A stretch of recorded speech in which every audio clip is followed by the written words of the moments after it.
Okay, I have gone ahead and hit recording. We are recording this meeting. Claudia, can you make that translation for me, please? Buenas tardes, esta reunión va a ser grabada, o sea, se va a poder escuchar después si la quieren compartir con alguien. Thank you. Hi, Gina. Jody. Okay, good. You know what I like is that we do have a good mix here of Alameda fire in Southern Oregon and Santa Cruz. Tenemos gente de diferentes lugares, de Santa Cruz, de Alameda. Tenemos una muy buena mezcla de diferentes lugares. We do encourage you to feel free to develop your own relationships. If you wanted to drop your email address and your fire, either CZU or Alameda fire, in the chat, that would be great. Les queremos invitar a que se comuniquen directamente con los funcionarios de Alameda, del Departamento de Incendios de Alameda, con otros que van a estar aquí hoy, que vamos a compartir sus correos electrónicos para que les escriban directamente. Okay, I think we should go ahead and get started. For those of you who I have not met yet, my name is Jennifer Gray Thompson. I'm the Executive Director of the North Foundation. We are a long-term post-disaster recovery, rebuild, and reimagine community organization and nonprofit. Excuse me, Jennifer. Yeah, I can't hear you very well. Jennifer, your mic is very low. Your voice is very, very far away. Okay, sorry, it's been doing this lately. Hold on one second.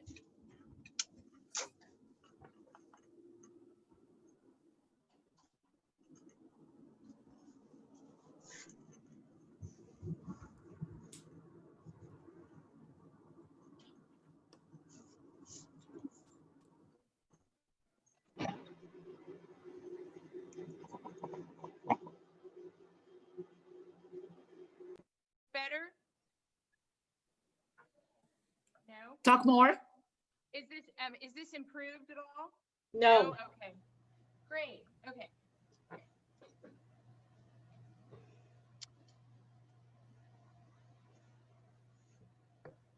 Okay, I'm going to yell, and while I'm yelling, I'm going to go get headphones. So hopefully you can hear me yelling. Can you hear me yelling? That's good. Okay. All right. I hear you great now.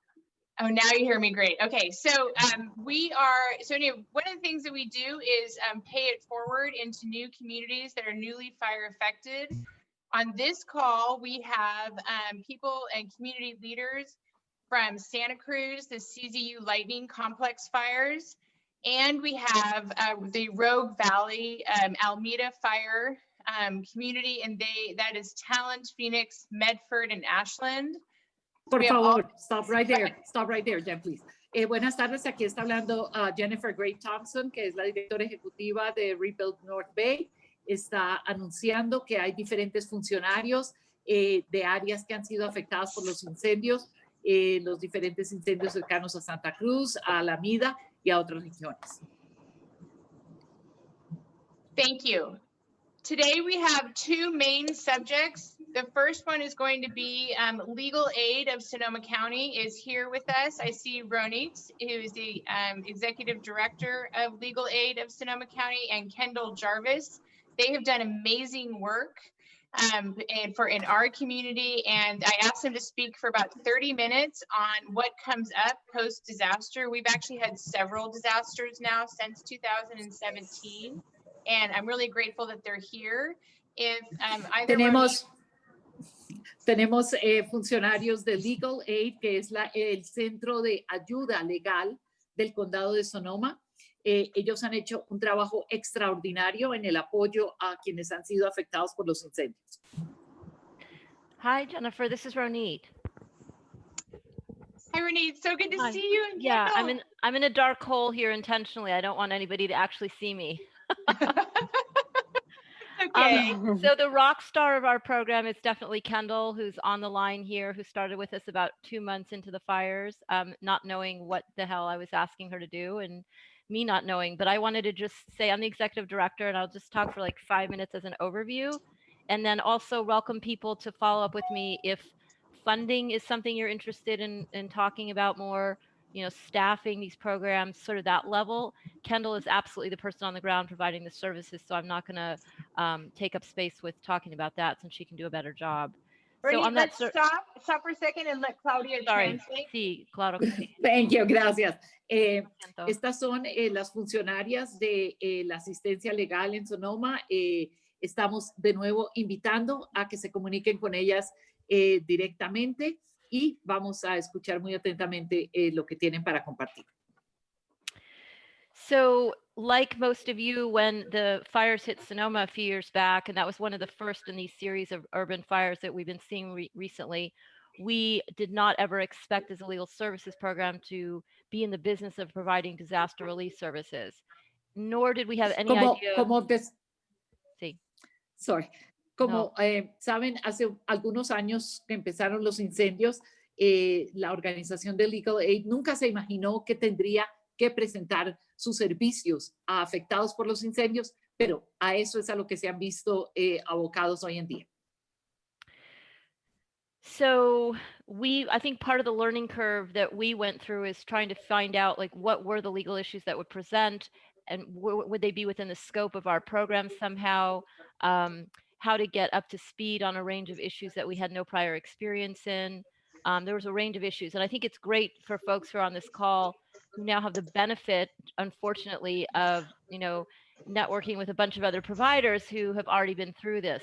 So that's a curse, really, but it's also helpful for all of you, I think. And I think Kendall's been consulting with players all over the state in and out of state on sort of what we did and what we learned along the way. So again, I'll let her speak to that more clearly. Bernie, we're going to pause for translation like every paragraph.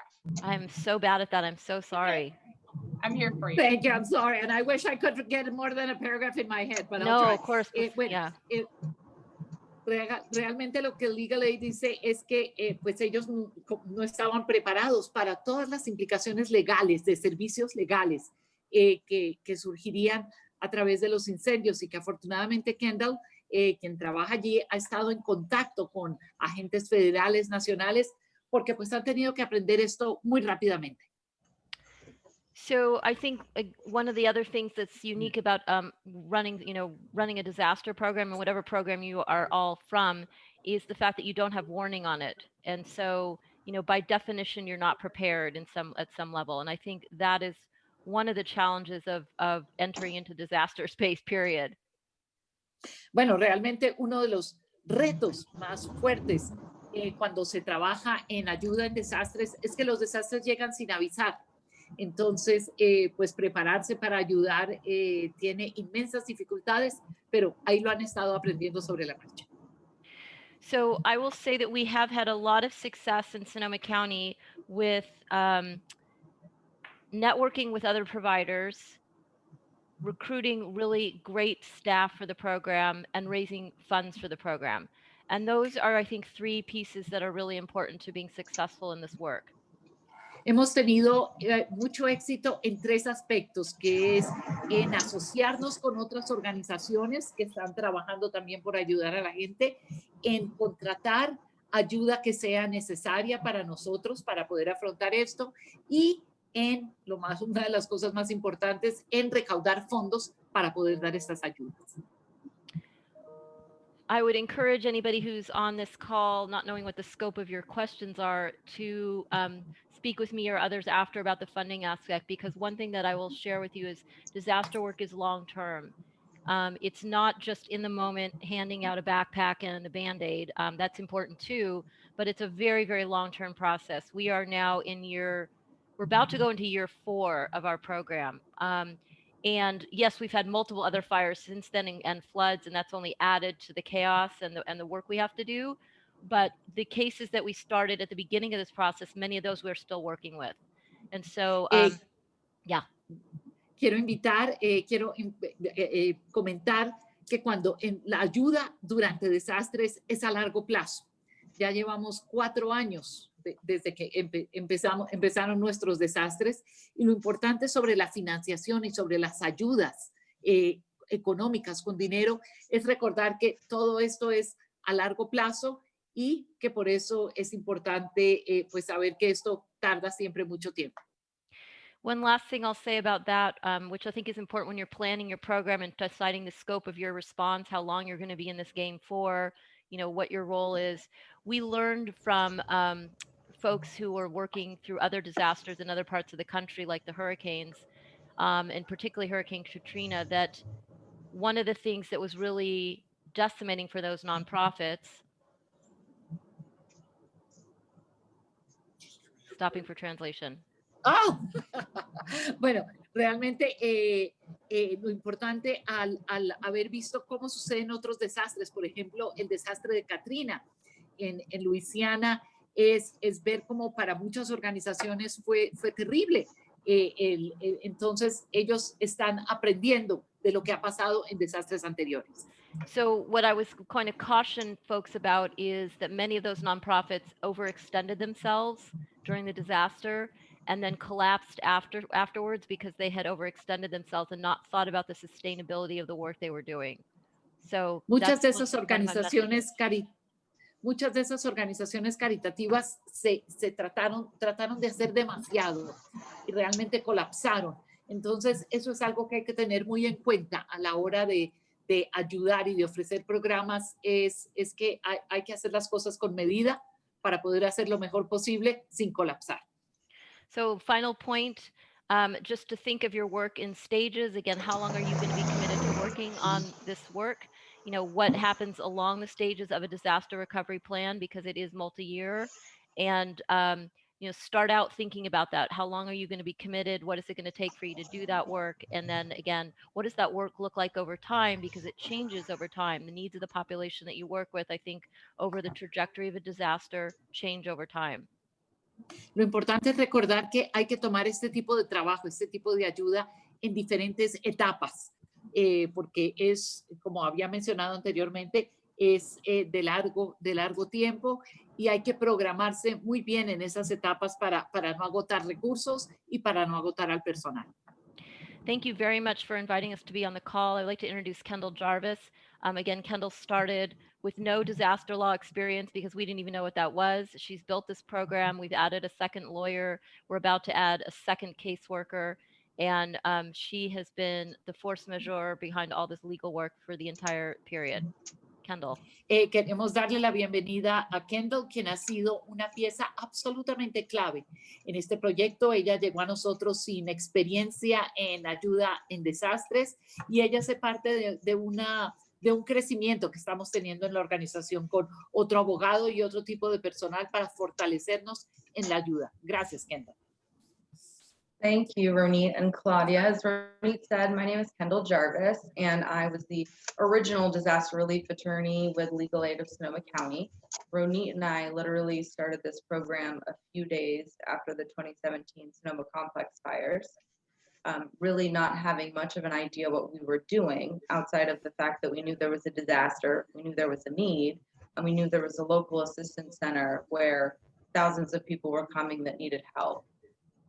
Yo empecé en el 2017 con el primer desastre que hubo de incendios. No tenía, como tantos otros, experiencia en esto, pero comenzamos originalmente en una pequeña oficina, solo un par de nosotros, sabiendo que había que proveer ayuda y aprendiendo sobre la marcha. One thing that we were trying to get a handle on early on was what the scope of that help meant. Did people just need to have, you know, help applying for FEMA benefits, or were they just going to ask us about like replacing their documents or, you know, identifying what their insurance contract meant? We really didn't have a good idea of what that need was, and quite frankly, nor did the survivors that we were helping. Cuando comenzamos, primero había una gran variedad de ayuda que la gente necesitaba, desde reemplazar sus documentos perdidos o pedir ayuda a FEMA o otro tipo de ayudas. Entonces, pues para nosotros llegaron esas solicitudes para empezar a prepararnos cómo íbamos a estar listos ante esa variedad de necesidades. It became apparent pretty quickly that almost every need that you have in relationship to recovery when you're a survivor falls into two categories. One is the financial need, and the other is an emotional need. And in financial needs, I'm also including like the need for shelter, the need for food, but the things that we do that sustain our lives when you've been completely displaced. Desde el principio supimos que había dos categorías especiales del tipo de ayuda que se tenía que dar. Una ayuda financiera, una ayuda económica, también por otro lado una ayuda emocional, pero también viendo que a veces los sobrevivientes en una tragedia, en un desastre, a veces no saben cuáles son sus necesidades. Entonces también era para nosotros importante saber cómo ayudarles. And one of the things we learned was that not only were we needing to identify what these needs were, others also, survivors and other community partners that were working through this, they also didn't know. We all had expected to be a bit more prepared for when a disaster like this kind of thing happened, because we all know it happens. We all see it in other places. We see it on the news. Some of us have been impacted ourselves by other disasters. So there was this question of how do we identify the need all together collectively and then make a plan to actually effectively address these needs is a community and also is an organization ourselves.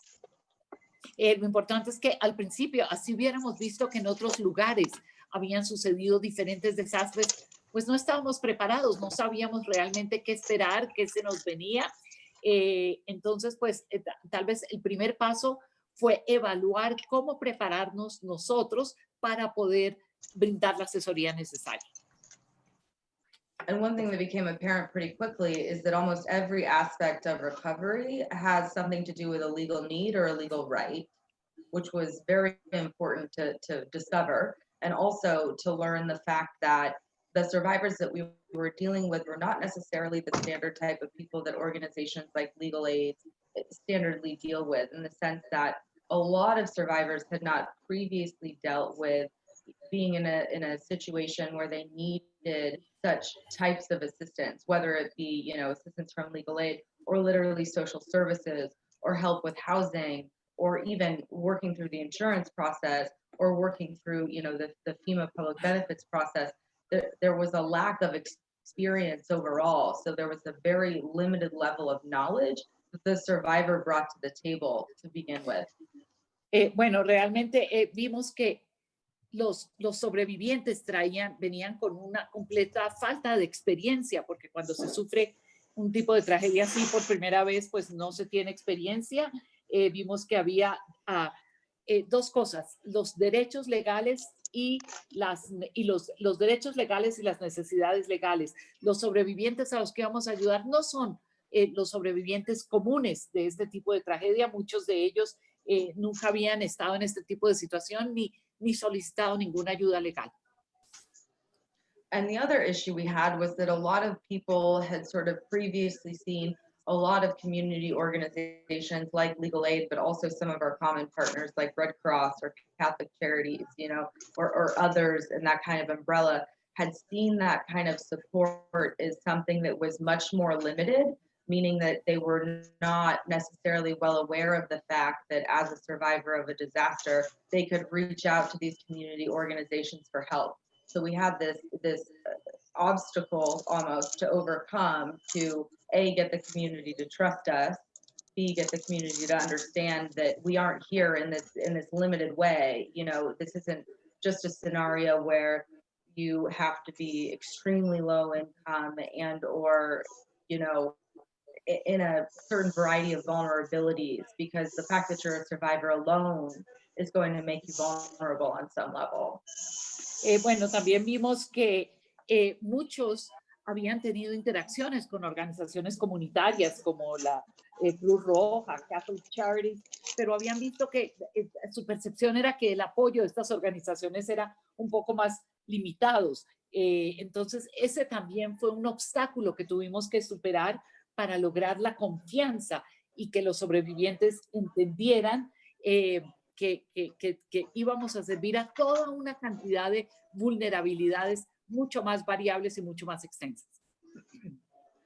And from there, we sort of started to identify where the holes were, meaning what were the immediate needs of the community that we could help address from a legal standpoint, and then also a collaborative standpoint, meaning how could we figure out who all the players were in this response, and how could we figure out what each player was going to do and cultivate those relationships, whether they, you know, be collaboratives or just identifying resources so that we could educate ourselves enough to be able to help the community help themselves.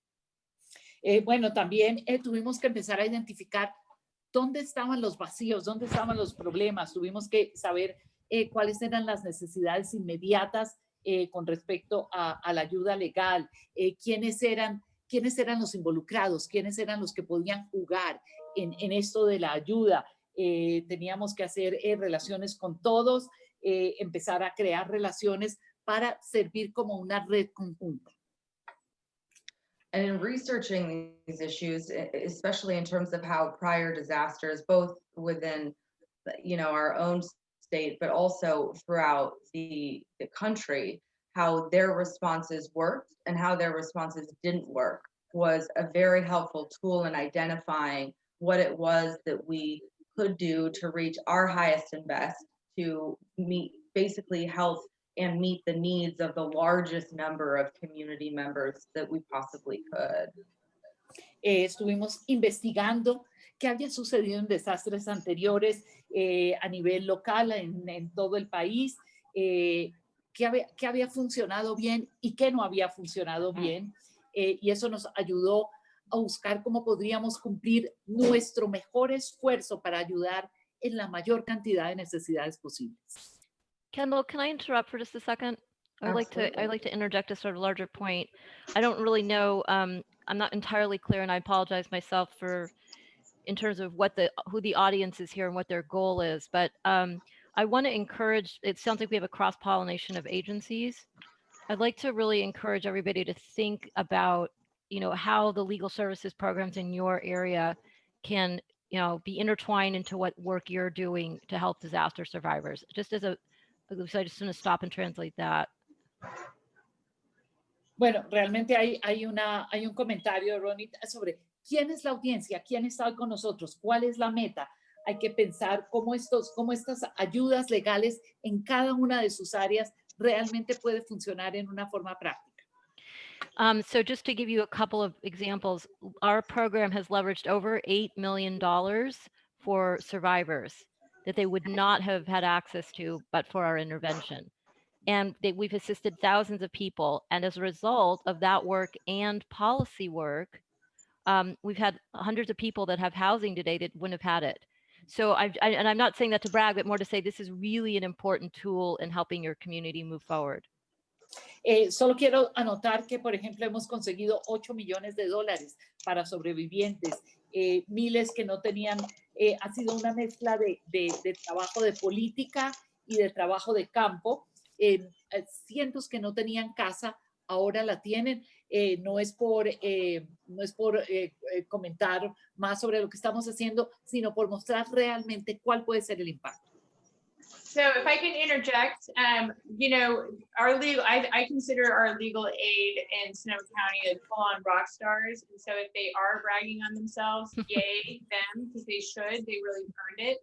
So this was the first part of the call. We have about 12 minutes left. I'm actually happy to do a follow-up with just legal aid if that's what the survivor communities want, and I have a feeling you will.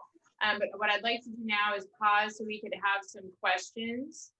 I know that Julie has a question, and so we can do that.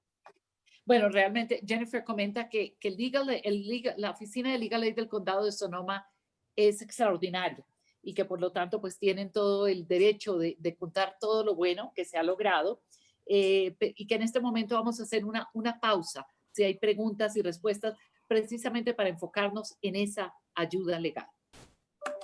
And Jennifer, can I say really quick too? I've spoken with a number of people, both throughout California and Oregon, that have been impacted by the recent fires. And one of the main themes of the calls that always comes back is the fact that when we start this work, there's a lack of confidence in what we're doing because we don't know. And the truth is, Ronit might not want me to say this while I'm being recorded, but we didn't know what we were doing either. You know, this is something that you have to learn, you have to figure it out, you have to reach out for that support, and we're happy to be here to be that support. So if you have questions or you don't know what you're doing or you feel like you're going insane, because we all have been there, you know, please do email me. I put my email in the chat and I'm happy to have those conversations. Kendall comenta que ella tuvieron unas conversaciones con personas a través de California y de Oregon y que lo común es que había una falta de confianza porque realmente nadie sabía lo que estaba haciendo. Y al no saber, pues tuvieron que aprender todo, como lo decíamos antes sobre la marcha. Kendall quiere recordar y invitar y animar a todos los que quieran a hacerle preguntas directamente en su correo electrónico que está en el chat. And we have an attorney who speaks Spanish. I'll put his name, Claudia, if you could maybe translate that so it can make sense. His name's Chris Lopez, but I'll put his email in the chat if there's Spanish speakers that want to reach out. Muy importante es que esta oficina de Kendall tiene un abogado que habla español, su nombre es Chris López, y en la sección del chat va a estar su correo electrónico para que se comuniquen con él con cualquier pregunta en español. And if I could just add, I try to always tell new communities that, yeah, none of us knew what we were doing when this happened. And I hope that comes across in all of our conversations, that this is a learning curve. And that's why we exist. That's why Rebuild is reaching out to your community so that we can make that an easier process. Jennifer comenta que Rebuild, como todos los demás, ninguno sabía qué era lo que había que hacer en situaciones así, y por eso todas estas organizaciones se están apoyando entre sí para aprender juntas. Julie. Awesome, thank you. I sat in on a meeting yesterday, and some of the other folks here were also with it, that FEMA presented about developing a long-term recovery group. I'm just going to pause for Claudia. Julie estuvo ayer en una junta en la que se habló de que FEMA está desarrollando un grupo de recuperación a largo plazo. And they made a really clear designation between long-term recovery group that's about specific individual housing support and long-term recovery with regard to community rebuilding. My question for the people that are on the panel. Go ahead, Claudia. Hay en este punto de desarrollo después de un desastre, hay como dos avenidas. Una que es la recuperación del individuo a largo plazo en lo que tiene que ver con vivienda y cosas así. Y la otra es cómo una comunidad completa se va a recuperar. Is in your experience in your recovery of a disaster, have you continued to separate those two sort of designations, or has it been more effective for you to combine into something that's more strategic and overreaching? Julie pregunta que si en la experiencia de los que están aquí siguen trabajando en esas dos líneas de la recuperación individual y comunitaria, o si las han unido en algún otro término. That is a good question, Julie, and a difficult one. I will say that's also one of the reasons Jennifer started Rebuild North Bay, because there was this sort of disconnect between FEMA individual assistance and then the need for FEMA community support. And the individual assistance piece of the puzzle is challenging in its own because it's outsourced in a different way than the community aspect is outsourced. And a lot of the pressure that is put on the community piece of it falls back to your local government. And quite frankly, here, which is not uncommon, we've heard the same thing from Texas, Louisiana, the list goes on, right? They're still attempting to get funds back for projects that the city and or the county was supposed to be reimbursed on and have yet to be reimbursed on. And some of the projects that we thought would fall to that. Misty, Sorry, can Kendall. you please mute? If you are, especially if you're on a phone, Misty, can you please mute? I can't seem to be able to mute you. Kendall mencionaba que ella estaba viendo cómo por eso se fundó Rebuild North Bay, porque la asistencia individual y la asistencia comunitaria van por diferentes avenidas. Por ejemplo, la asistencia comunitaria depende de la ayuda de los fondos del gobierno local en lugares como Texas y Luisiana, aún después del tiempo que ha pasado de sus tragedias, están esperando todavía que lleguen ese tipo de fondos. And I think it's important to note too where basically your government stands on this position, because the way that it works is from an individual assistance piece. You and or any individual can help themselves and or help someone else appeal a FEMA need that is related to direct assistance for an individual in terms of housing, personal property, etc. But when you're talking about a larger community need, you really need the interaction of your local government, whether that be your city council, your county supervisors, your state government, Cal OES for us here, right? The state Office of Emergency Services. But those are the people that help push those community needs through. There's a good example that I think Jennifer could probably talk about in terms of, we had damage to a place that we called Coffee Park, which was like a neighborhood, and there was structural damage that was done to areas that were basically deemed public areas, but basically we had a very hard time having FEMA step up to the plate to do anything to help rebuild the sidewalks or the sound wall or the infrastructural pieces of the puzzle. And Jennifer, I don't know if you want to comment on that, but I think that's right up this alley. Bueno, lo importante para cada localidad es saber en qué posición está su gobierno local. Por ejemplo, el consejo, el gobierno estatal, la oficina de servicios de emergencia. Por ejemplo, el vecindario de Coffee Park en Santa Rosa tuvo un daño extremo y ha sido muy difícil lograr esa ayuda del gobierno. Hubo daños en lugares que son áreas públicas, como las calles, la infraestructura, y lograr esa responsabilidad de ayuda de FEMA, pues eso ha sido una gran dificultad. So I know we only have a couple of minutes. I will say that you do need a long-term organization to sort of fill the gaps, and that is why we exist. And we did have a call with block captains a couple of weeks ago, and for some reason I'm seeing Jill's cat on the screen. I'm not sure what that's about. Yes, there's a huge difference in what FEMA will cover through individual assistance and what they will do in terms of infrastructure. We actually we replaced the sound wall for Coffee Park through private funding, but even so, the money from FEMA is so slow that really the more you can do private, but make sure that you're not doing things that FEMA will eventually pay for. It's tricky. This is why having legal aid, having a great relationship with your public sector officials is critical. Bueno, hay lo que tiene que ver, por eso existen organizaciones que manejan estas ayudas a largo plazo y son las organizaciones como que llenan las brechas que se presenten. Es muy diferente con FEMA. FEMA con su ayuda a la infraestructura, a veces los fondos llegan muy lentamente. Una de las obras que ayudó a reconstruir en North Bay fue la pared de sonido en todo este vecindario de Coffee Park, y por eso es tan importante esta relación con Legal Aid, porque este puede ser un camino difícil y complicado, todo esto de las ayudas a largo plazo. Okay, so we have time for one more question of legal aid, and then we're going to move on to our Latino-facing organizations. Anybody? ¿Alguna otra pregunta para Legal Aid? I would just like to follow up with perhaps Kendall, and I think we've written down your contact info, and kind of share some of our programs and how legal aid might be able to really help. Because we are we do have a long-term mission and a lot of different moving parts right now. And of course, some of that's going to settle out, but just figuring out ways that legal aid can kind of add to and amplify what we're doing.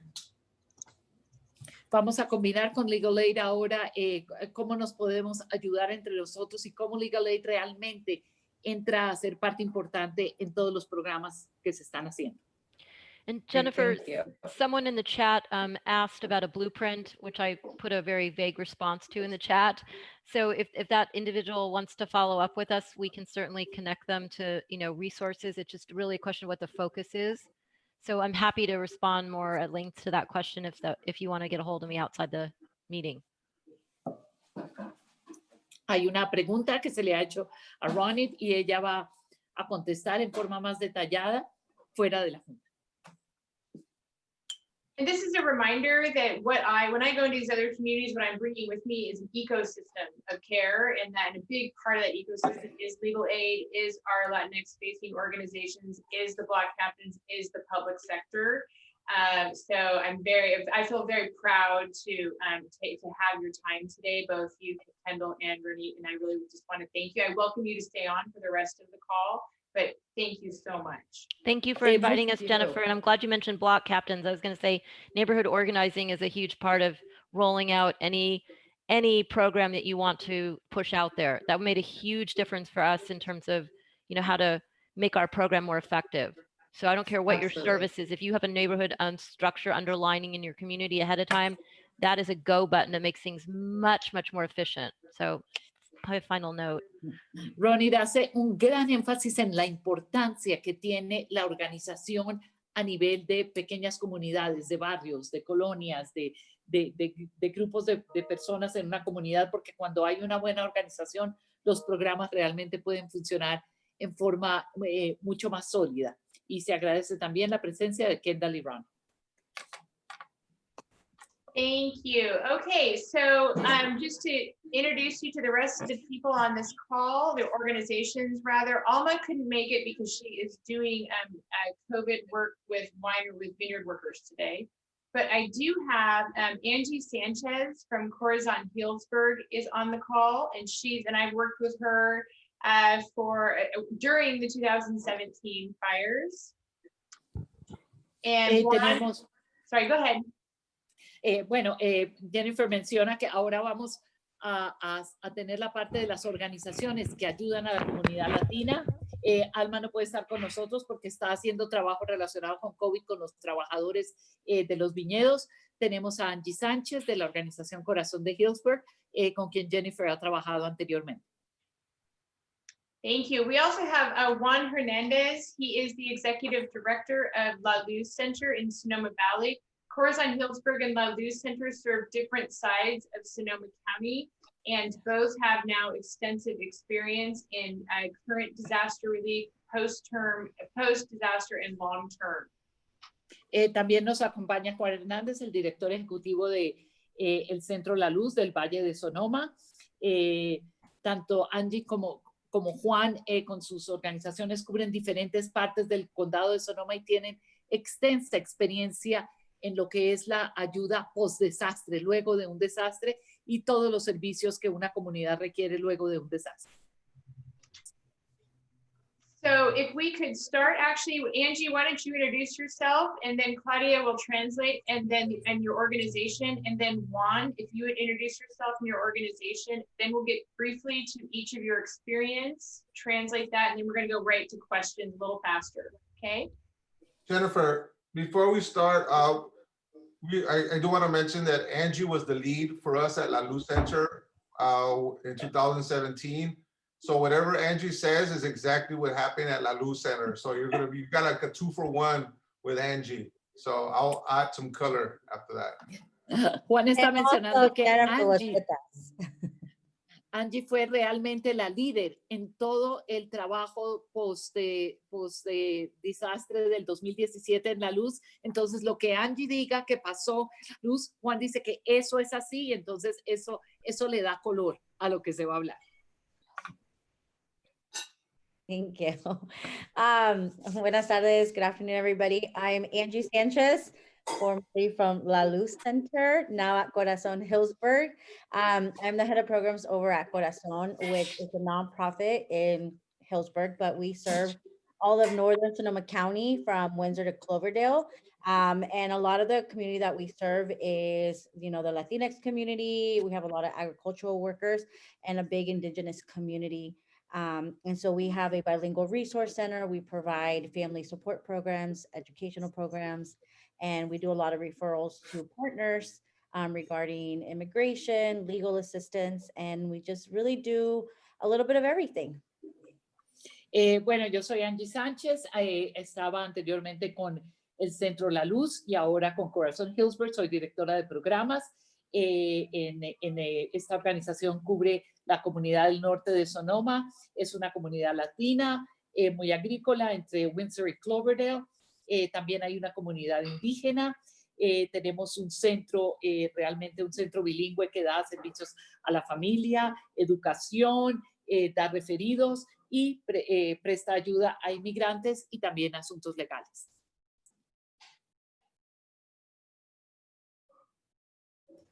Okay, Juan, do you want to introduce yourself?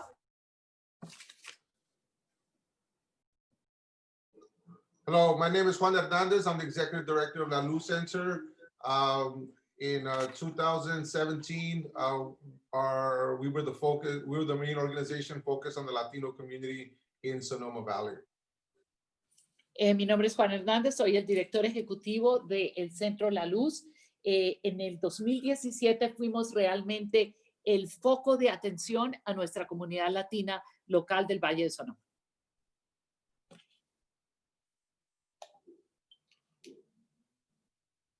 Okay, question okay, so Angie, Juan, and I spent a lot of the 2017 fires together.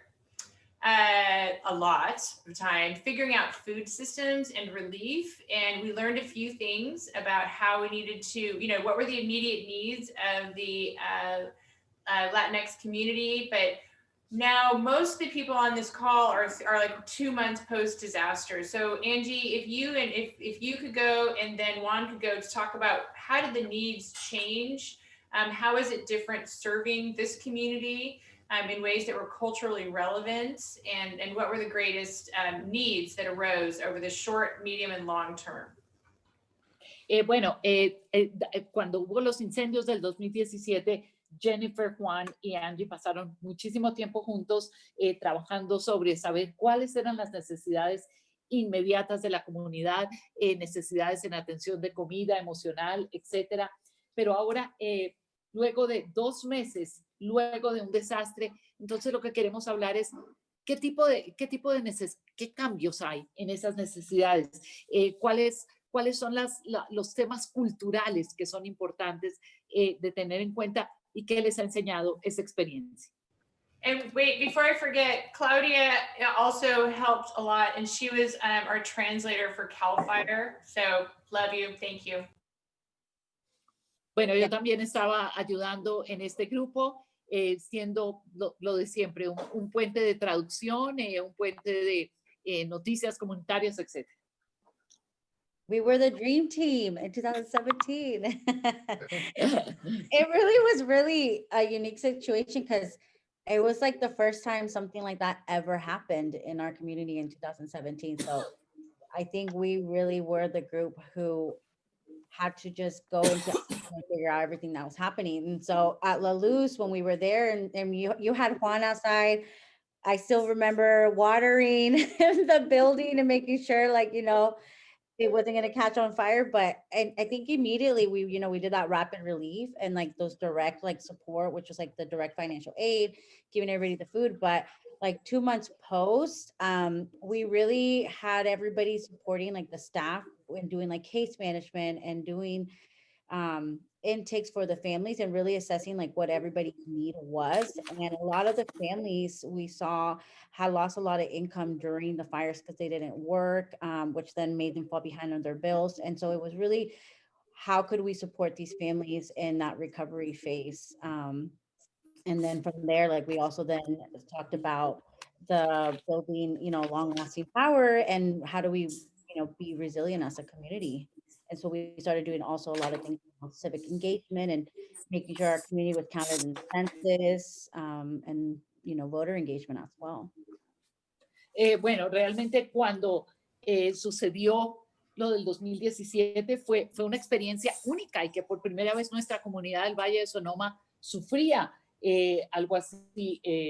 En La Luz, por ejemplo, le estábamos echando agua al edificio para que eso no se nos fuera a quemar. Al mismo tiempo empezamos a buscar formas de proveer asistencia rápida e inmediata, ya fuera con comida, con ayuda financiera. Ya 2 meses después, ya el tipo de ayuda es otra, es como apoyamos a nuestro personal, a las personas que trabajan en la luz para que ellas mismas pudieran dar ayuda, era qué tipo de ayuda necesitaban ellas para seguir ayudando.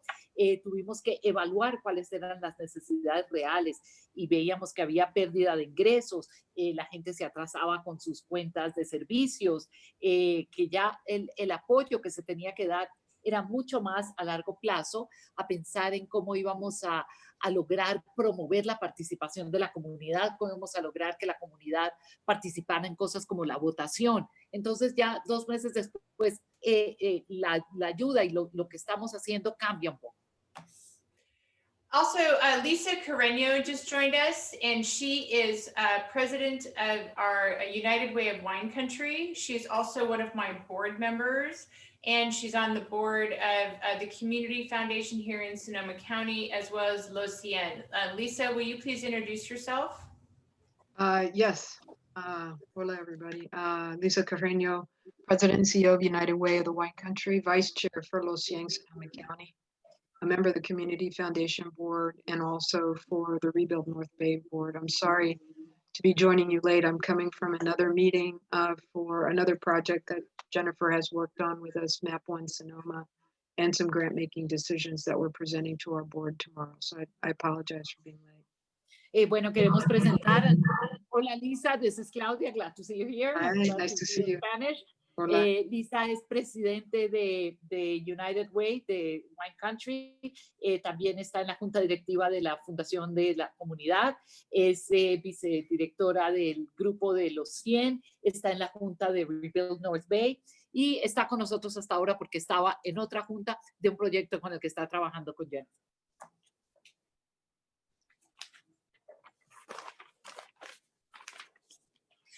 Okay, so let's do this. Let's open it up for questions, and we'll just we have 39 minutes left. Am I right? Yes, 38 minutes left. So I want to make sure that you get your questions in. Stopping for translation. Este es el momento en que queremos realmente invitar a todos quienes tengan preguntas. Tenemos 38 minutos disponibles para la oportunidad de preguntar a todos los que tenemos de las diferentes organizaciones.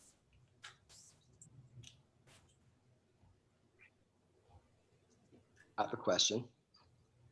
Tucker. So kind of a segue from the block captain's point, we have gotten together with maps and colored pencils, et cetera, and sort of laid out the geographical boundaries of likely zones. And now that we have sort of the geographical underlay, we need to put a demographic overlay on top of that. And so I'm just interested to know how tracking sort of Latinx residents inside of those geographical overlays worked. Bueno, la pregunta de Tucker tiene que ver, hablábamos como de los capitanes de las diferentes calles, pero ya sí tenemos mapas con lápiz para crear cuáles son como las fronteras, las líneas de cada comunidad. Tenemos la zona geográfica, cómo colocamos la demografía, o sea, quiénes son los que viven allí, cómo hacemos el seguimiento para saber en dónde están los latinos en esas zonas. And I wanted to add to what Tucker's just saying, because I'm involved with that. The other thing that we're really trying to accomplish with that is how to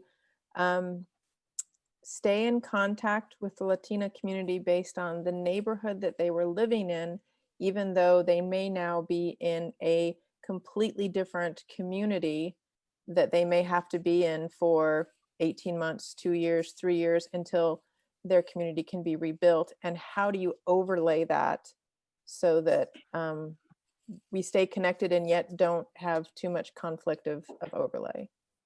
La pregunta de Julie es, ¿cómo se mantiene en contacto las organizaciones con los latinos en los vecindarios en los que viven, a diferencia del vecindario o al lugar al que se tuvieron que mudar luego de ser desplazados por una tragedia? O sea, ¿cómo se mantiene esa red de contacto con los latinos, estén donde estén, así hayan cambiado de lugar? I could try to answer that. So one of the things that we saw right away is that the Latino community did not have any information or trusted information in Spanish. It was very scattered. So we quickly became the dissemination of trusted information. Claudia, our translator, was also there. We would do as basic as putting up a chart, right, of just a whiteboard with information in the community. Go ahead, Claudia, you can translate. Juan cuenta que una de las primeras cosas que se vio es que no había suficiente información en español. Entonces, la Luz asumió ese rol de ser quien diseminara información. Yo misma diseñé unos cartelones blancos simplemente con plumones, colocando la información más básica que la comunidad necesitara. Y I'm going to add a little bit this in English since Juan is talking about that. The thing that was very unique to Sonoma Valley is that everybody lives like through a corridor, the Highway 12 corridor, and by putting information on the stores that people were going to, informations on the stores and the churches. So in getting that information to the points of gathering, you solve a little bit the difference of maybe housing or wherever they were. So it's trying to find those key points of gathering in the communities and getting the information right there, the trusted gathering points. Así fue como lo hicimos, es llegando con la información a los lugares como las iglesias, las tiendas, las carnicerías, los mercados. Ahí se colocaban unos cartelones con lo básico. And this information was very basic. Where do you go if you have a problem with PG&E? Where are they giving food today? You need clothes, here are clothes. So like a little newscast in a big piece of paper. Y así una información sencilla que les llegue a todos. The next, that evolved into social media. So we started finding out that people started following the information that we put on our Facebook page. And we started seeing a lot of people start asking questions on our Facebook, both in Messenger and on the information that we were giving. And so as soon as we saw that people were on the Facebook, then we started doing production on Facebook, not elaborate, just some of our staff that would get on a live, maybe a 2-3 minute video, and maybe give that same information that was out in the community, give it live. And so people had an opportunity to engage with us that way. Después entonces ya pasamos a las redes sociales, a la página de Facebook. La gente comienza a hacer preguntas en Messenger, en la página de Facebook, se contestan por esa vía. Se llama a la comunidad, la Luz empezó a producir unos pequeños videos de 2 y 3 minutos con esa misma información básica para la comunidad, para que también estuviera disponible para todos en las redes sociales. Lisa, could you talk about some of the challenges of serving the Latinx community during a disaster and COVID? Because you've certainly had to do that this year. A Lisa se le pide que se pueda hablar un poco sobre los retos de servir a la comunidad latina durante un desastre y durante la pandemia, porque ciertamente ella ha estado al frente de esto. So first, I should preface what I say by saying that I joined United Way in 2018 after United Way had distributed direct assistance in excess of over $6 million to survivors of the fires in October of 2017. Bueno, Lisa se unió a United Way en el 2018, luego de que United Way logró distribuir asistencia por $6 millones a los sobrevivientes de los incendios de octubre de 2017. Then so I'm going to be speaking on behalf of my staff for that period, and say that probably some of the biggest barriers, the number one biggest barrier, and I'm sure that you guys have already talked about it, is the language barrier and the barriers, the cultural barriers around trust.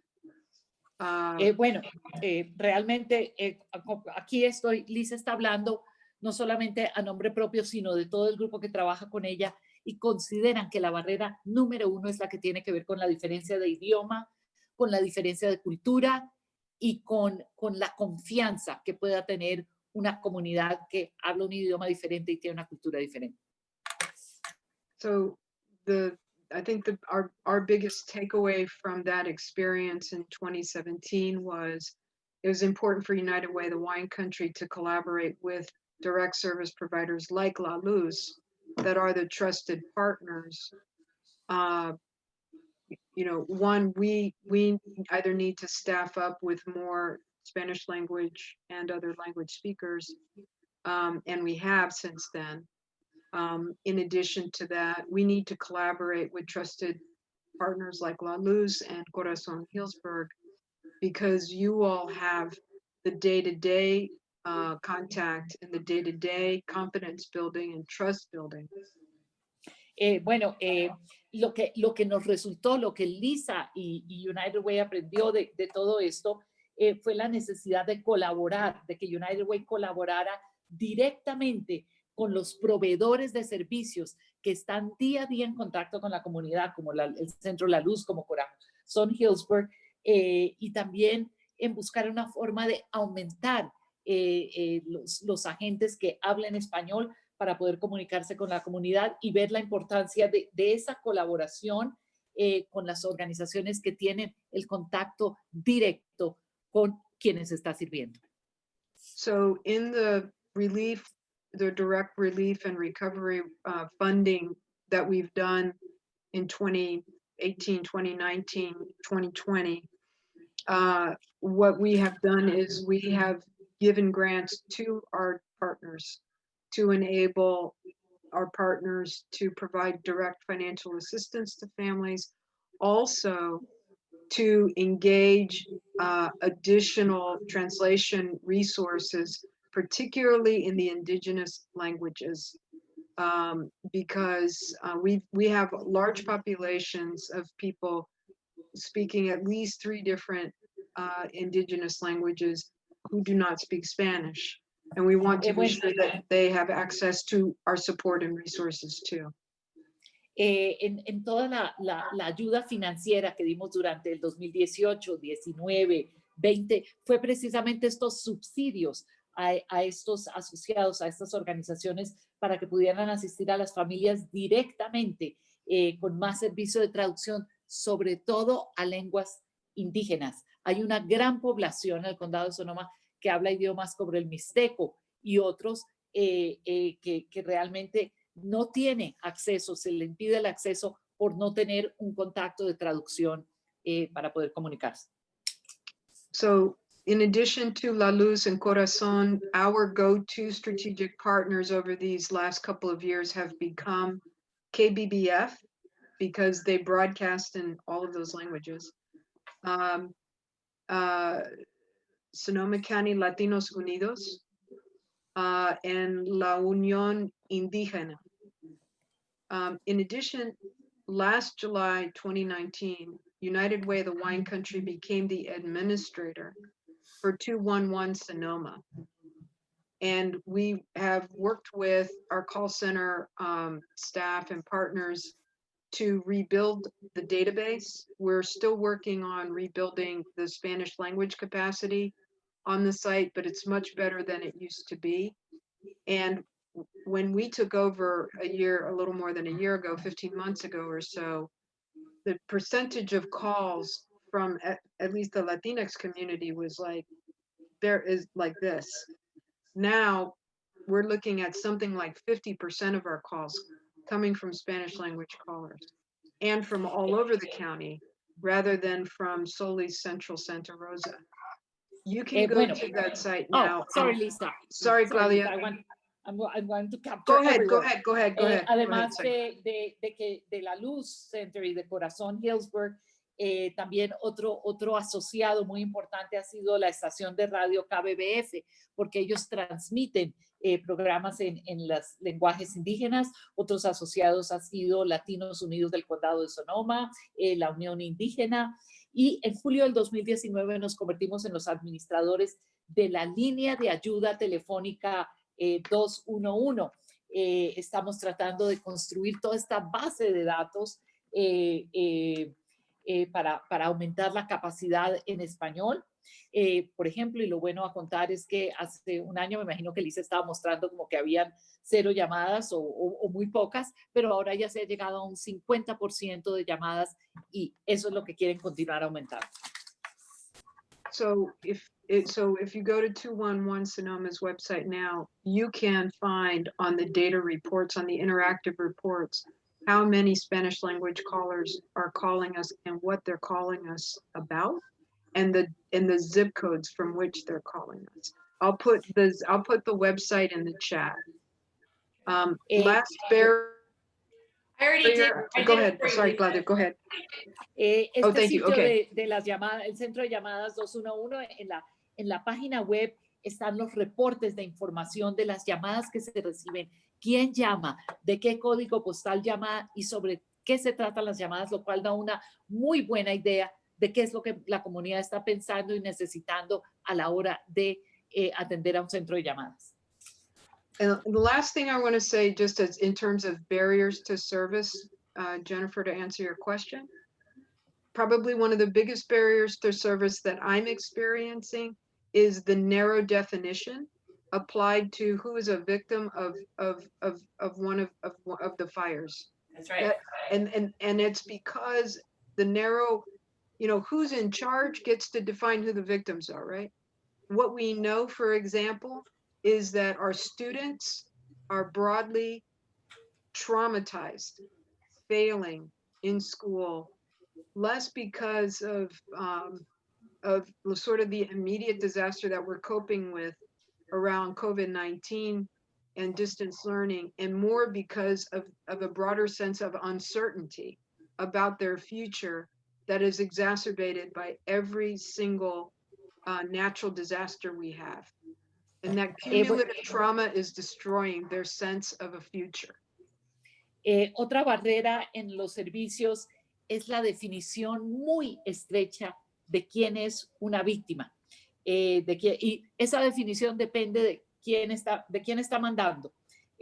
Por ejemplo, hay un grupo del que poco se habla y son los estudiantes que están profundamente traumatizados, que están fallando en la escuela, que el COVID-19 ha cambiado completamente la manera como están aprendiendo a distancia y sus grandes dudas con respecto a qué es lo que el futuro les va a traer. Thank you, Lisa. Who has questions for Lisa or Juan or Angie? ¿Alguien tiene preguntas para Lisa, Juan o Angie? Or if you want to introduce your organization, Community Bridges, I see is on here. The LTSST Housing Project is on here. So maybe you could let us know. O si alguien quiere presentar a su organización, los que están presentes, por favor, es el momento. Hi, I'm Thea. I catalyze the LTSST housing effort, which stands for longer term, secure, short-term housing. And we are focused on connecting families in need who lost everything to the fire and were displaced with families who have auxiliary dwelling units, including large homes on the market, half-time homes, vacation homes, rental properties that they'd be willing to reduce the rates on, and matching these families and then holding them in a relational web of community support that is really on the relational level, not on a legal level, binding us to them, right? Just in the lived practice of community sense, all the way through until the rebuild is complete. Esta organización, esta organización que está hablando es la organización LTSCI, que es la organización que ayuda a las necesidades de vivienda tanto de largo plazo como de corto plazo. Esta organización realmente conecta a quienes están necesitando vivienda, quienes han sido desplazados, con aquellos que tienen una unidad adicional para rentar en su casa, con aquellos que quieren ofrecer rentas a más bajo precio. Entonces, esta organización se encarga de relacionarlos, de que se conozcan, de apoyar esa relación a todos los niveles hasta que la reconstrucción de las viviendas de los desplazados pueda cumplirse. Sí, exactamente. Es relaciones. So it's all about relationship building. And, you know, the goal underneath it is to bridge community divides and class divides and really just kind of see what's possible with the awareness that there are so many standing structures with all of the infrastructure in place. If our communities feel trust and supported in opening them up to the people in need. And then there's also a financial solidarity aspect to this where people can sign on to be solidarity gifters and support families in bolstering their monthly budget, support them in covering rental costs, and not just support, you know, to do away with this idea of the victim, who the victims are, and some are affected and some aren't. There's this, we're bringing in this sense that we're all in this together. We're all impacted and we should all be changed by it. And so there are people who are supporting, like we have one homeowner who's working at opening her place and she lives up in Corvallis. You have to pause for. Okay, right there, yeah. Sorry. I'm almost okay. It's okay. Bueno, realmente ellos lo que son, como lo decía antes, un puente de relaciones, entre diferentes clases, entre diferentes tipos de necesidades, tratando de mostrar lo que es posible para lograr confianza, para lograr apoyo financiero, para lograr algo muy importante que es solidaridad, ayudando a familias que necesitan completar un presupuesto mensual. ¿Quiénes son realmente aquí las víctimas? Porque en esto todos estamos juntos, todos en un tipo de desastre sufrimos de una manera u otra y todos sentimos el impacto. Entonces, eso es lo que ellos tratan de hacer, de unirnos a todos para ayudarnos a todos. Sí, y so yeah, I'll just share anecdotally this last piece of we're working with a homeowner right now. It's been a very deep process, like emotional process for the homeowner to come to a place of feeling safe, to open up her space, and supporting her in that. And she brought in her church, her congregation, some members of her congregation up in Corvallis to support. And now people in her community are helping cover the cost of utilities for her home that she's offering. So there's this sense of, you know, doing away with that victim idea where it's just, oh, those who need and those who don't need. It's like people are helping people, help people, right? And just that circle kind of energy. Yes, and I'll put her information in the chat. Esta es simplemente la historia de una persona, de una propietaria de vivienda en Corvallis. Es una historia emocional. Ella logró, estaba muy dudosa, pero logró tener la confianza para abrir su casa, para ayudar, y para eso ella involucró a su iglesia, a la comunidad de su iglesia, y las personas de la iglesia, ayudaron a cubrir lo que iban a ser mayores costos de luz, de gas, de servicios, para ayudar. Entonces, lo que esta historia da es un sentido de lo que hablábamos antes, los que necesitan, ayudan a todavía los más necesitados, y todos ayudando a todos. Nice. Thank you so much. Tony, you had your hand raised. Yes, can you hear me? Yeah. Hi, everyone. My name is Tony Tapiz, and I'm with Community Bridges here in Santa Cruz County. And I was asked to attend, so maybe I could, pick your brains and, find any little golden nuggets for us to employ in our efforts to help with the wildfire victims in the San Lorenzo Valley and northern Santa Cruz County as well. It really resonated with me when we talked about how your mission will be changing over the long term. And I know since I've been with Community Bridges, I've morphed from census work to pandemic senior grocery distribution to field worker distribution to helping fire victims, clothe themselves and get a tent. And Tony, a little pause there, please. Yes, Este es Tony Tapiz de la organización de Community Bridges del Condado de Santa Cruz. Él asistió aquí para escuchar y ver qué sugerencias podría haber sobre todos los otros que les sirvieran bastante. Están trabajando en el norte del Condado de Santa Cruz. Y una cosa que realmente le llamó mucho la atención es cómo va cambiando la misión a través del tiempo. Por ejemplo, Tony ha trabajado desde el censo hasta ayudar en la pandemia, hasta entregar comidas, hasta ayudar a víctimas, hasta ayudar con vestuario. O sea, eso muestra la gran variedad de cosas que se van haciendo al pasar del tiempo. Gracias, Claudia. And we've just, we were operating a mobile laundry in various places throughout the affected area so that people could come and wash the smoke smell out of clothing or bed linens. And now we're going to morph into debris flow notification and getting people to reapply with FEMA. And there is no, you know, I often tell a lot of the victims when they're frustrated and they're tired of standing in line to be told no in certain places, I keep telling them that, you know, there's no blueprint for what we're doing. You know, the closest I can remember was in 1989 with the Loma Prieta earthquake. And the parallels are quite different because we have COVID on top of things.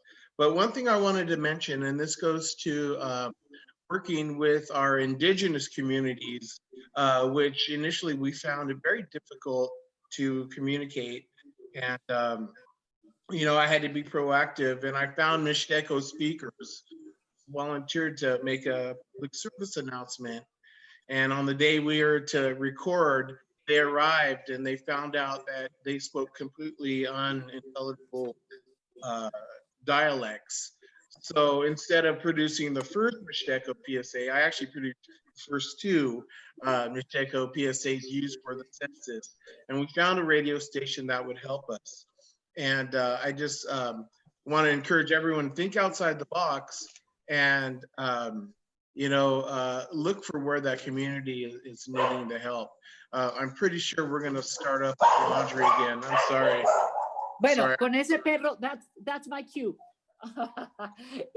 Tony está contando sobre cómo, por ejemplo, hicieron un servicio de lavado de ropa, un servicio como un lavadero sobre ruedas para que la gente pudiera lavar su ropa, quitarse el olor a humo, lavar sus sábanas, sus toallas.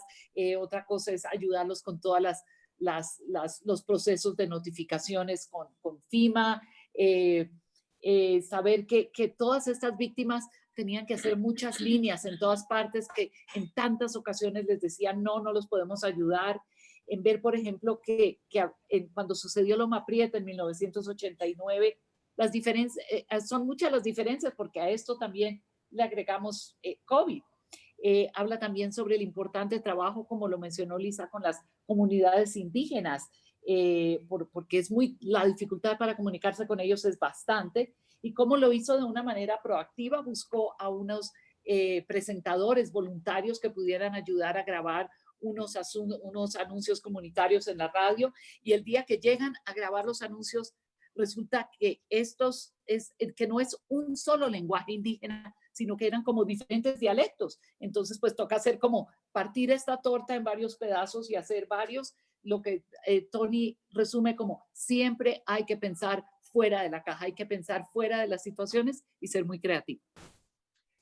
So if we could do this, we have about 12 minutes left. Julie has a question, and after her question, I would like Juan, Angie, and Lisa just to give us like a very quick synopsis of something you wish you had known in year one, or a strategy that was the most successful in serving the Latinx community in a way that was relevant and useful. Bueno, Julie va a hacer una pregunta rápida. Después queremos que Juan, Lisa y Angie nos compartan cuál fue la estrategia más exitosa, lo que más sirvió en ese primer año. Julie. Thank you so much for that segue, because that's actually what I was kind of trying to ask about. My organization, My Valley, My Home, is really focused on long-term housing for the Latino and migrant community.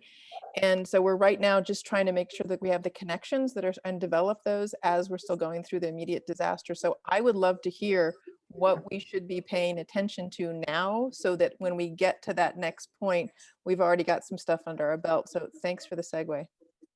Bueno, la organización de Julie, My Valley, My Home, realmente está trabajando en vivienda a largo plazo, y realmente ella quiere saber a qué es a lo que hay que ponerle atención en este momento, qué es lo importante ahora para después poder hacer un trabajo mucho más efectivo. I could go ahead and start. I think the number one thing that we learned from that was that we were able to split up the staff, how we operate as an organization. And what we did is we split up into two teams. We had an outward facing team that was doing the communication, that was doing the outreach, connecting with the community, figuring out what the partners were doing. And then we had an internal team that was receiving the people, the intakes, making sure that the people understood what resources were in the community and how we were going to connect them to the right community. So quickly, we redeployed the staff into these two teams. We had team captains, and then those two team captains were funneled to Jennifer, who was like the area captain. So whatever Jennifer needed at that point, then she would relay to the captains of the outward or the intake team. We didn't know. Go ahead. Juan, hold on. En La Luz, lo que La Luz inicialmente hizo fue que dividió su personal en dos grupos. El primer grupo es el grupo, digamos, como el grupo de relaciones externas. Eran los que hacían las comunicaciones con la comunidad, eran los que hacían las promociones en la comunidad, los que daban la información, los que buscaban asociaciones y organizaciones que pudieran comunicarse con ellos. Y el otro grupo es el grupo interno, o sea, era el grupo que recibía a los clientes, era el grupo que veía cuáles eran las necesidades, que se aseguraba de que entendieran exactamente cuáles eran los recursos y los dirigían hacia ellos. Entonces, estos dos grupos tenían cada uno un capitán y esos capitanes iban a Jennifer. Entonces, Jennifer era como el punto central que se relacionaba con ellos para distribuir cuáles eran las necesidades y las soluciones. The second thing is it's very important at each organization to self-identify what immediate relief means, what middle recovery means, and then long-term. You have to identify what that means for yourself as an organization, what capacity you have for that. So I think that's very important to self-identify for yourself what those stages are. So then you can start anticipating how you're going to plug programming into the second phase, which is a middle and then maybe long-term. So it's very important that you do that assessment for yourself. La segunda cosa pero muy importante es que cada organización haga como una autoevaluación, identifique cuáles van a ser las estrategias, lo que se necesita a plazo inmediato, a plazo medio y a largo plazo.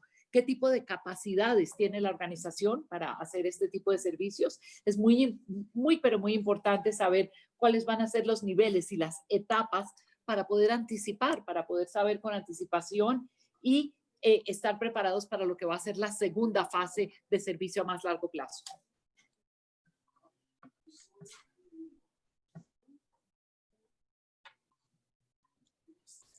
Angie? Yeah, so definitely. So I was with Juan. I was Juan's lead for that external piece. One thing that I also suggest, I know when we were in that immediate, like with the fires, every morning we would come together, which included Jennifer and all the partners, and we would say, okay, what are we going to do today? And we would come up with the plan for that day. After the fires kind of, were out, we still continued this constant communication. It wasn't daily anymore. But I think that's really important to not forget, okay, just because the fire has now is out, like this is still continuing. I mean, even till today, people are still that were affected are continuing to struggle now with COVID. And so I think having that, constant communication with the partners in the community. For me, one thing that I now look back at is that was really important, that something that La Luz was able to provide was that piece around mental health. And we know that, there's that huge stigma, especially in the Latinx community about, oh, necesitas ayuda or estás loco, but how could we do it in a culturally relevant way? And how could we do it where we brought the community together?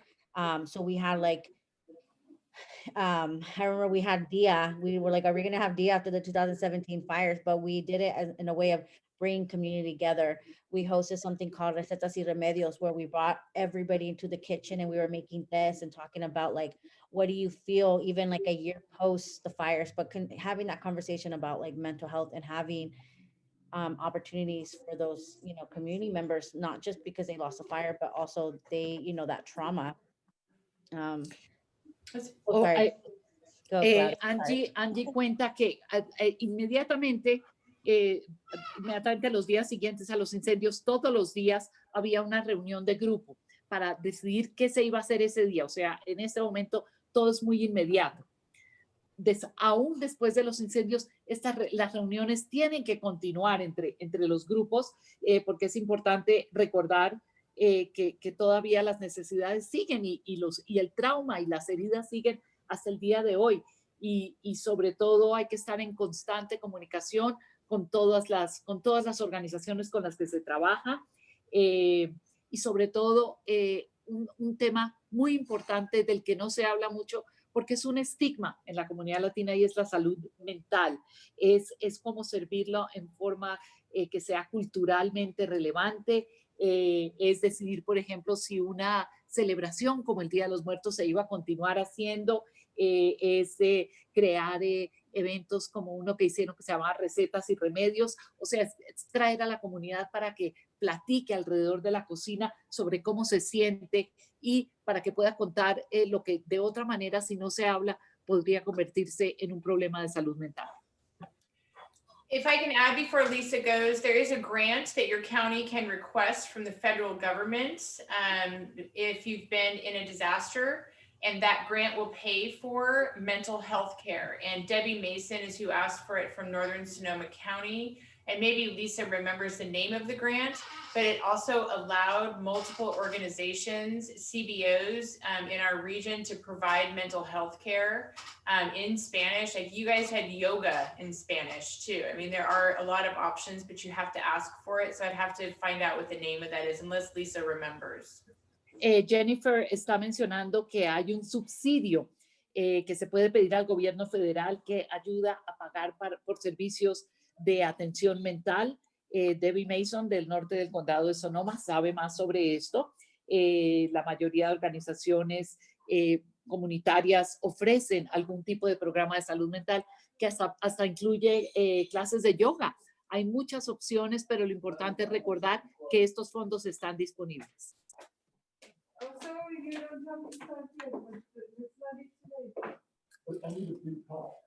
So Jennifer, Go ahead. Jennifer, I don't actually recall the name of the grant that Debbie Mason applied for, but I'm putting in the chat the link for the website for the Northern California Healthcare Foundation, which is the organization that received that funding along with other funding and has done a massive, by massive I mean trained hundreds of people in mindfulness and mindfulness as a restorative and grounding practice that is actually being integrated into many meetings that Jennifer and Juan and I go to start the meetings. Because, I mean, thinking about the trauma again, many of the people with whom we're meeting may not have been direct fire victims, but they've been secondary, tertiary witnesses, and they are stressed, and they are, you know, effectively victims of fire trauma as well. So the mindfulness practice is a specific training that was funded by the money that Jennifer just referenced, and the Northern California Health Foundation link that I put there will tell you more about that organization, and that way you can get connected to the resources locally who can describe how we applied and what our community has done with that money. Lisa no recuerda exactamente el nombre de este subsidio, pero en el chat está colocando la información de Northern California Healthcare Foundation.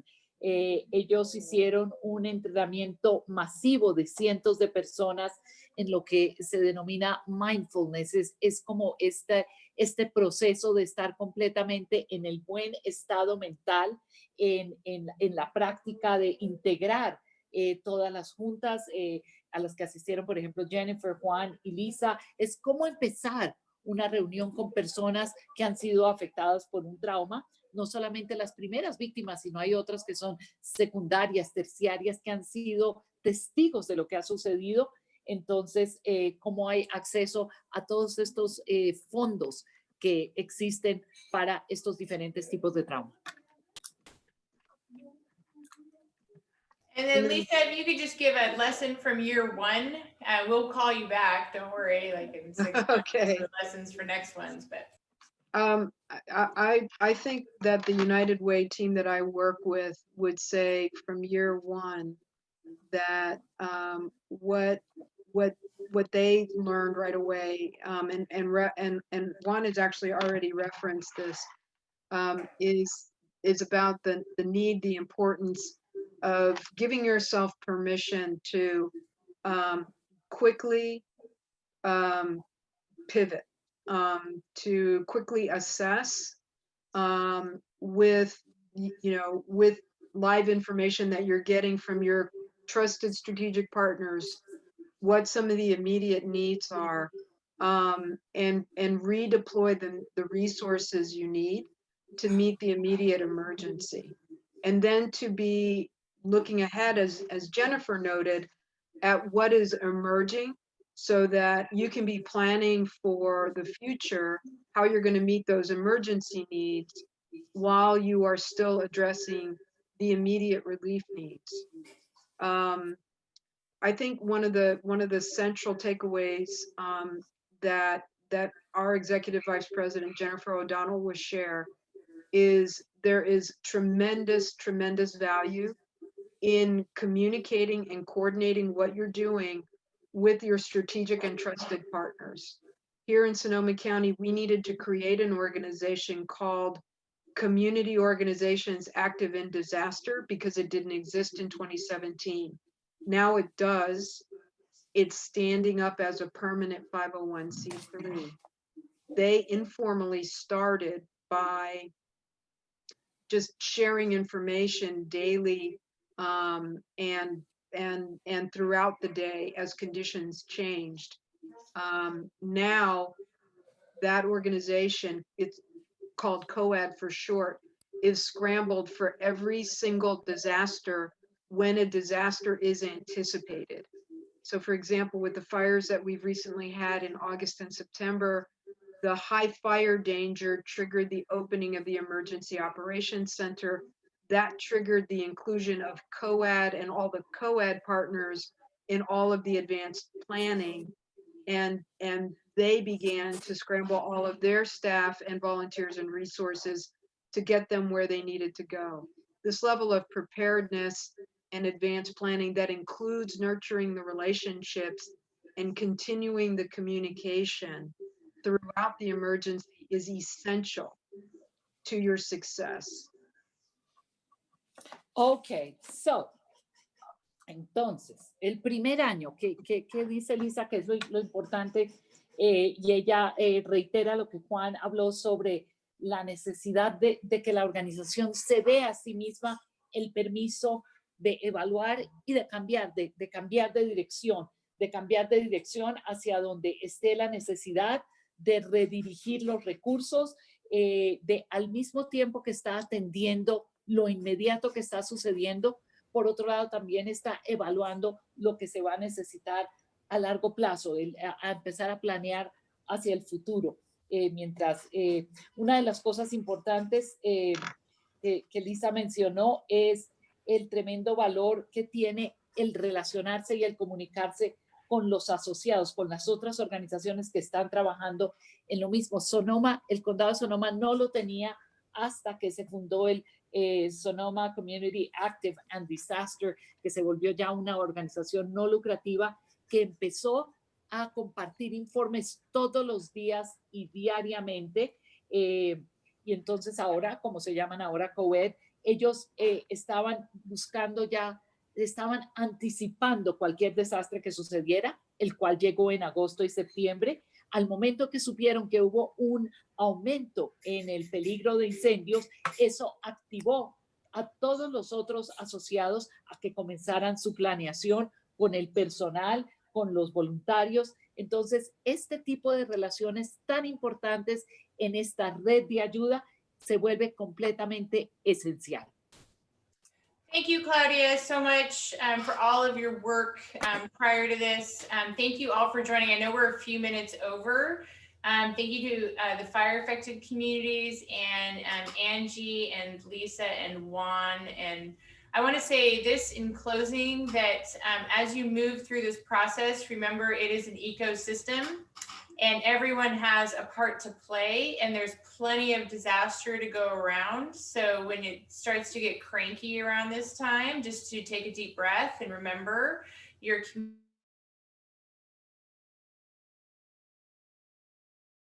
how to serve them is critically important. And thank you so much for all of your hard work and your love for the people that you serve. Jennifer, en el cierre, dar las gracias a todos por su participación. Recuerda que todo esto es un ecosistema, o sea, todos están relacionados con todos. Hay suficiente cantidad de desastres, por lo tanto, hay momentos en que, bueno, así decimos en Colombia, se nos salta la piedra, todo se vuelve muy difícil. Entonces, por eso es muy importante siempre sentir que hay un servicio con otros, que estamos unidos con otros en el servicio. Muchas gracias por todo el amor que ponen al trabajo de servicio a sus comunidades. So thank you again. I'm going to end the meeting. We will send out the recording, and thank you again for being here. And remember that you are welcome to contact anyone in this meeting. We are not protective of our relationships we share.